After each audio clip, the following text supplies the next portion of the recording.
আসসালামু আলাইকুম।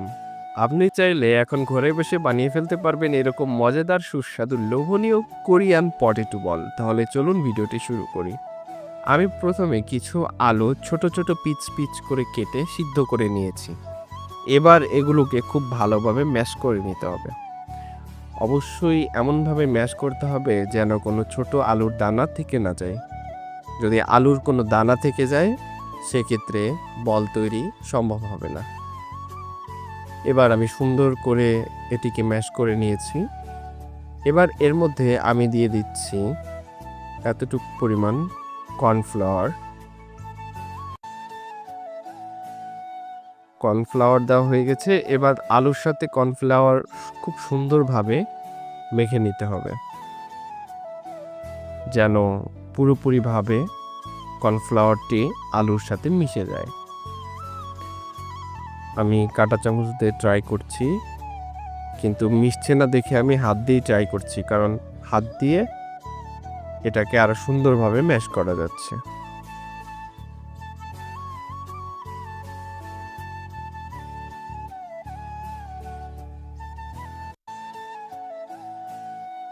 এবার আমি 10 মিনিটের জন্য এটাকে ঢেকে দিলাম। 10 মিনিট পরে এবার আমি এখান থেকে ছোট ছোট গোল গোল বল বানিয়ে নিব। আমি হাতে একটু তেল মাখিয়ে নিয়েছি যেন আলুটা আমার হাতের সাথে লেগে না যায়।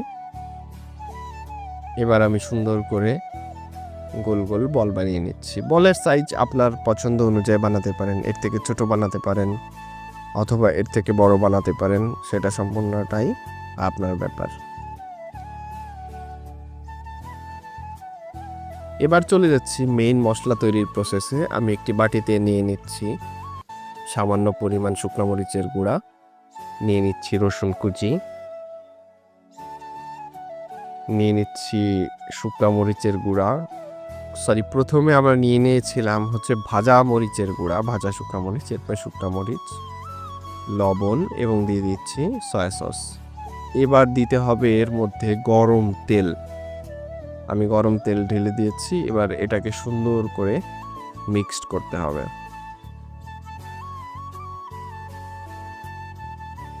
দেখুন কত সুন্দর জোস এবং লোভনীয় একটা কালার চলে এসেছে। গ্রানটা তো আপনাদেরকে ফিল করাতে পারছি না, তবে আমি ফিল করছি খুবই চমৎকার। এবার চলুন আলুগুলোকে সিদ্ধ করা যাক। গরম পানিতে আমি গোল গোল করে বল বানিয়ে রাখা আলুর বলগুলো আমি এখানে গরম পানিতে দিয়ে দিচ্ছি, এবং অবশ্যই এটাকে বেশিক্ষণ ধরে আপনাকে সিদ্ধ করা যাবে না। এটি আপনি খুবই অল্প সময় ধরে সিদ্ধ করবেন। সর্বোচ্চ 20 থেকে 30 সেকেন্ডের মতো সিদ্ধ করবেন। বেশি সিদ্ধ করলে কিন্তু আলুগুলো ফেটে যাবে এবং বল নষ্ট হয়ে যাবে। আমাদের ভিডিও তৈরি করতে গিয়ে কিন্তু আমাদের বেশি সিদ্ধ হয়ে গেছে। আপনারা খেয়াল রাখবেন যেন বেশি সিদ্ধ না হয়, অল্প পরিমাণ সিদ্ধ হলেই আপনারা উঠিয়ে ফেলবেন। এবার আমি আমার বানানো মশলার ভিতরে আলুর বলগুলো দিয়ে দিচ্ছি এবং খুব সুন্দরভাবে এটাকে মেখে নিচ্ছি। দেখুন কত চমৎকার এবং লোভনীয় কালার এসেছে। ধন্যবাদ। চ্যানেলটি সাবস্ক্রাইব করে যাবেন।